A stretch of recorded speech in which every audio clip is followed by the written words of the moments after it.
Всем привет! Сегодня у нас выпуск с Сулом Винн-Джонсом, который является экспертом и представителем X-Men. Это человека, который много знает о том, что обычно считается какими-то особенностями или, возможно, недостатками. Ну, к примеру, как диагностированный аутизм. Это является в реальности Сула сверхспособностями и какой-то невероятной силой. И мы много будем в этом выпуске говорить о том, как можно использовать различные инструменты, чтобы таким людям чувствовать себя легче, или как легче общаться с подобными людьми и строить с ними отношения. Hi, Sul. Hi. Welcome to the place of power.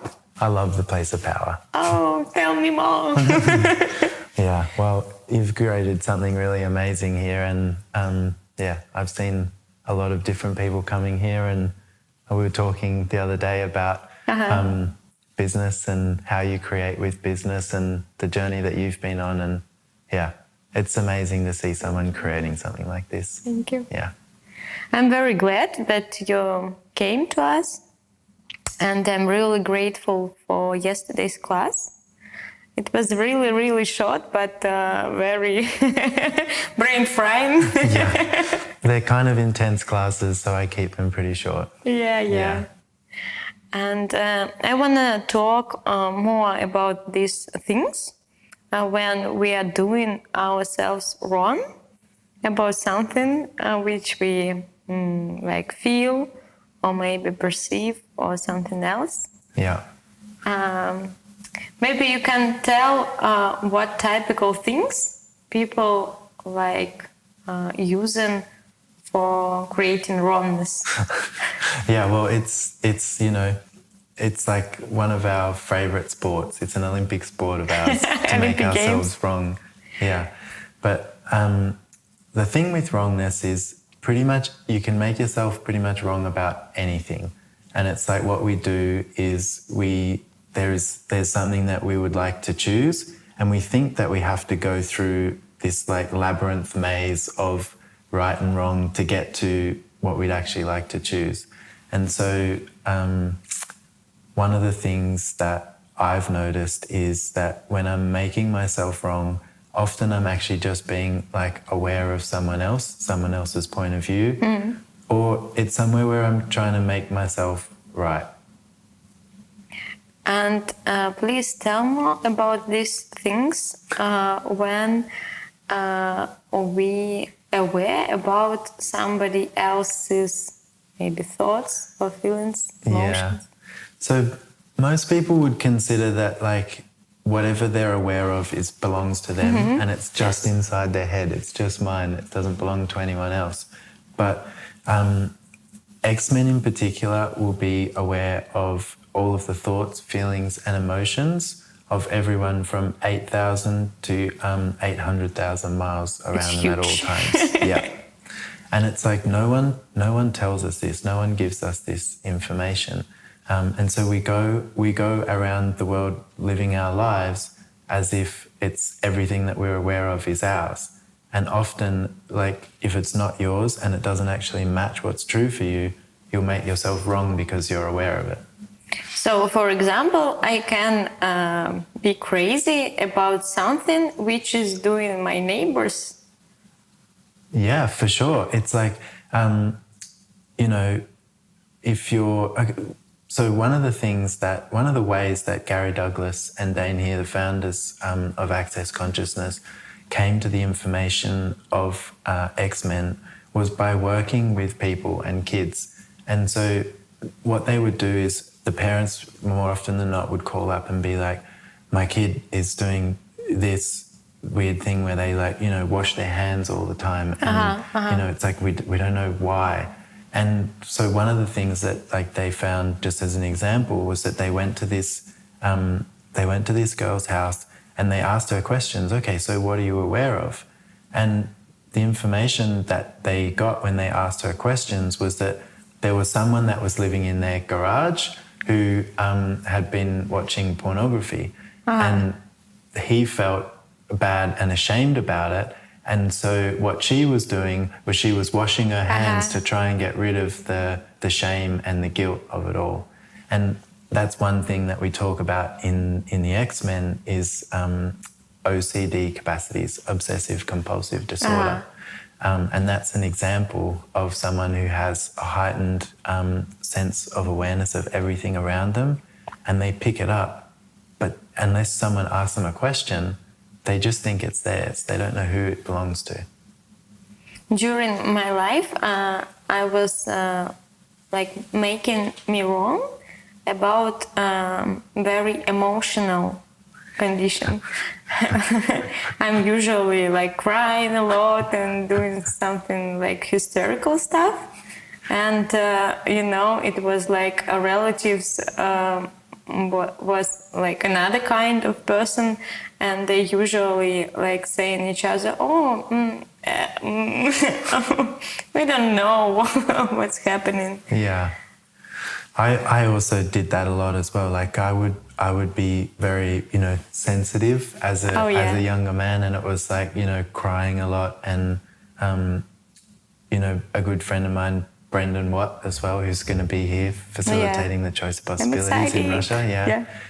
He also speaks about, being in school and everything, and that it was just a lot. It was an intense amount of awareness, and he would often just have these moments where he would just cry. And I've had that as well, and it's this intense sense of emotions, and it's, often that doesn't belong to us. Sometimes there's things that have to change, and there's an energy that's changing, and we often will associate crying as the energy of change. But what we found with working with a lot of these tools is change actually gets created more when you're laughing and when you're being and you're joyful and you're happy. And at once I was in this situation, then Dane saw that I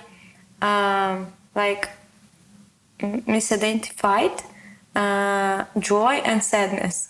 And for me it was wow. And I just realized that when I'm going to very high vibrations and something it's usually come to sadness, because I'm never thinking or experienced that it can be so high joy. Yeah, and that's a great point too, because one of the things of so autistic people is also something that we talk about in X-Men, and autism is about having no left brain and no right brain function, but having a whole brain function. And what that means as well is that it can be quite we don't categorize things in the same way. So we'll perceive something, and someone would normally go, oh, this is this emotion that belongs in this box over here, and it just belongs there. But we don't necessarily, as an autistic person, you might not necessarily have that, because your brain doesn't function like that. It doesn't function so much from categorizing, it just receives. And so you receive all sorts of information from beyond what most people would consider is normal, and it can be from the past or the present or the future, and it happens all at once. So does it mean that autistic person has no point of view, or not so much as usual people? Yes and no. It's yes, essentially, if they're really being them, they don't have any points of view. But a lot of what people have done is they pick this stuff up, and then in order to fit and make themselves fit with everyone else who's functioning like that, they take on points of view and things. And so, as you know, a lot of what we do in the classes in Access and is about removing some of those points of view so that people can start to see what's actually true for them. Maybe we can create some tips for people from one side who is autistic, and maybe what can help them feel lighter. Yeah, so one thing that we spoke about a little bit today in class was asking people what they're aware of. Because if you say to someone, tell me how you feel, they automatically have to go into the feeling and make it real for them and talk about how that feels and everything. But if you ask someone, okay, so what are you aware of? They get to talk about what they're perceiving from not being in it, but being aware of it. And it starts to give people a place where they can acknowledge that they're not it, they're just aware of it. And that can be a huge shift in creating more ease for people because, like say for example, the girl who was washing her hands all the time, until someone asked her a question, she had no idea that she was picking up the thoughts, feelings and emotions of someone else. She was thinking that it's something with her. Yeah? Yeah, she was just picking up the guilt and that energy of I need to wash my hands and be like, clean of this. Something dirty. Yeah. So another tool would be interesting point of view. I have this point of view. I know this too. Yeah. And it's also looking at everything that you receive and perceive as an X-Men and having an interesting point of view about it. So not aligning and agreeing with it or resisting and reacting to it, but just have it as an interesting point of view. And what that starts to do is it starts to melt and undo the places where you've created your life from things that don't belong to you. The first time when I just see this tool or heard about it, I was thinking that if I will use it, I can't have any talk with any people because I can't have like any ideas what to say them when I'm not like in this story, not supporting it, not against it, and it was like stuck in this. Yeah, and a lot of people do that. I've definitely done that a lot. And I mean, one thing about with X-Men, they say so. Generally, they suggest you use interesting point of view for 3 days, but with X-Men, they suggest you use it for 6 months. And like as you were saying, it's like interesting point of view is also being interesting point of view, like with what comes out of your mouth and just speaking to the energy that's there, or having interesting point of view about what you're choosing, not making it right or not making it wrong, but just looking for like what awareness am I getting from this? So it's a funny one, and people tend to go through a bit of a process with it, but ultimately it like can create a lot of freedom if you're willing to use it. Yeah. That's great. Yeah. And what else? What tip we can What else for X-Men? Yeah. And how I realized that I'm an X-Men? I like that you're laughing. Yeah, because I've been hanging out with you for a few days. You can just ask, but it's like, okay, so for me, like maybe for people who will watch some marks.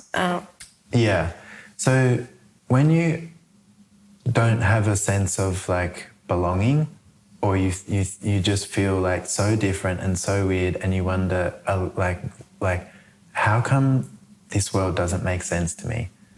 It's like for me that was one of the things that's like I could easily fit in with kids at school and everything, but if I was looking at the broader picture of like how things work, it just didn't make sense. And so it's like if there's anywhere in your life where you've been trying to like live by the sort of like rules of what everyone else says has to be, but you just know that it doesn't work for you, it might be a sign that you're an X-Men. One thing as well that so Gary first acknowledged that he saw this difference in me at a 7-day event in New Zealand. So before you didn't get that. I didn't get that I was an X-Men. I knew that there was something different, and I knew that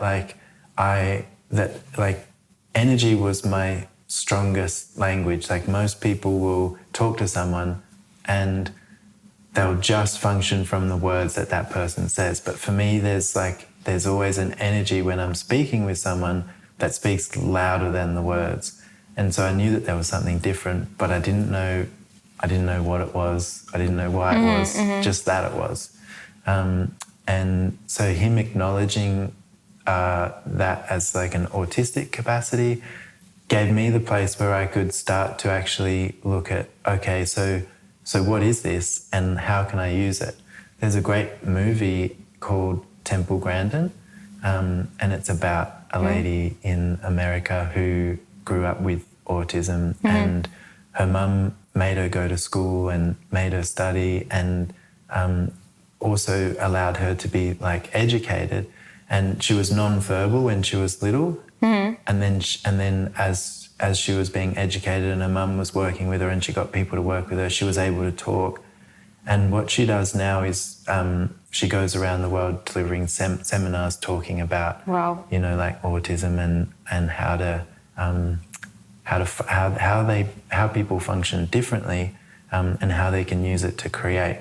And one of the things that she did was that she went to a cattle yard and she would observe the cows and she would watch the way that they moved and everything, and she would watch like what was not working about the systems that they had. And what she was able to do was redesign the whole system based on the way that cows function, in terms of like they like to move around in circles and they like soft edges. They're more likely to follow a soft edge than a hard edge like they use a lot.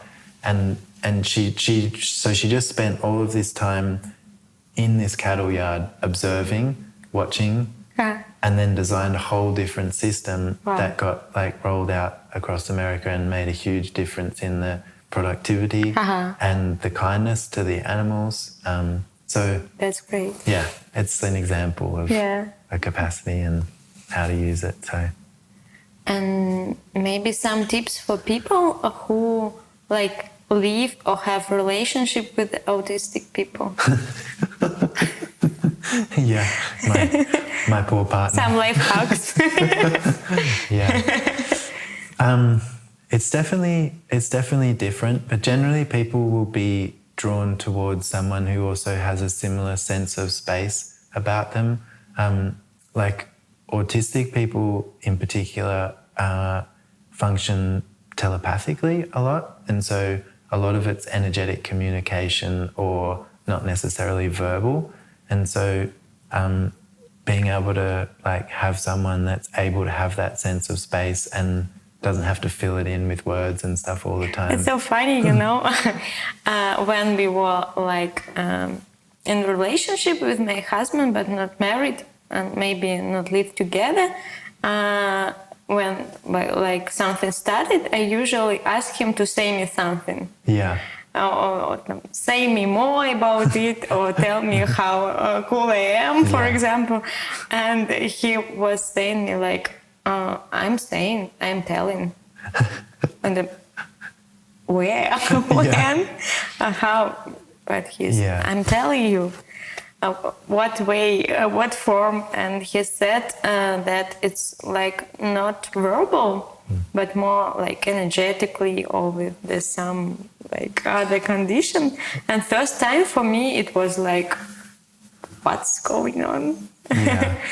And I mean, he was at a class with us, Conscious Horse, Conscious Rider with Connor, and he lay back on the horse and had an amazing experience. And you know, like he seemed to be one of the people that was able to like lay back and just communicate with the horse and get the horse to start walking around. And you know, so he's got that like communication, and that's what a lot of autistic people or X-Men will have with animals, is this ease of communication, because it's like a different wavelength, I guess you would say. And yeah, no doubt he chose you as well because of your ability to have that as well. So yeah, and look, it's not all about that as well. It's like that's what works for me and for some people, but some people love, like some X-Men love to talk and they'll just say everything that they're aware of in everyone's heads, and they're like they're like the voice box for everyone who's sitting there thinking about everything. It's Rihanna. Yeah. Yeah, so it's not like a particular way and you're an X-Men if you're this, or you're an X-Men if you're, if you're doing that. It's like it shows up in all different ways. Some people have like psychic Tourette's, and so when someone's like hiding something or they don't want to talk about it, people will just blurt it out into the room at the most inappropriate time.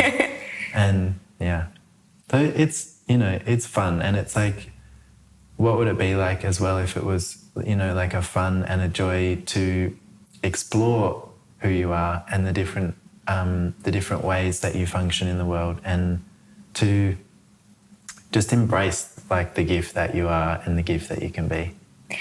For me, it's a very interesting thing that works for me, and in relationship too.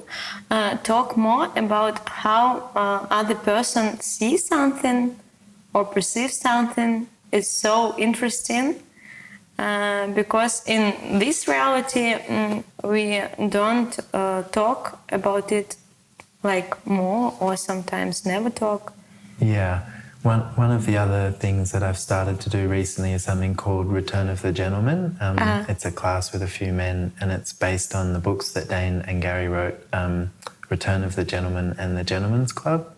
And a lot of what we talk about in those classes seems to be this place where there's a lot of miscommunication between like men and women, because like we're not actually taught like how does a woman function and how does a man function. Yes. And not that there's only those two options, but there are ways that men function and ways that women function in general. And we often we don't get taught about this at school. Yes. We go into a relationship often thinking that someone functions the same way, as we do, until we find out that they don't. So yeah, it's an area where there could be a whole lot more awareness and education. Yeah. And a lot of fun. Yeah, exactly. Yeah. And